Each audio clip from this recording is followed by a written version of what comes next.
C'est une femme forte qui s'est battue. Si j'avais pas eu cette femme dans ma vie, je serais pas la même version de moi-même. L'histoire de Jeanne Chauvin, la première femme qui a pu plaider et exercer la fonction d'avocat.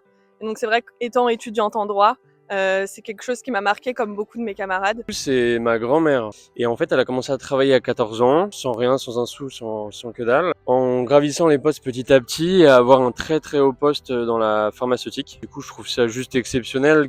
Il y a beaucoup d'histoires qui m'ont marquée, notamment celles qui ont beaucoup combattu pour l'avenir des femmes.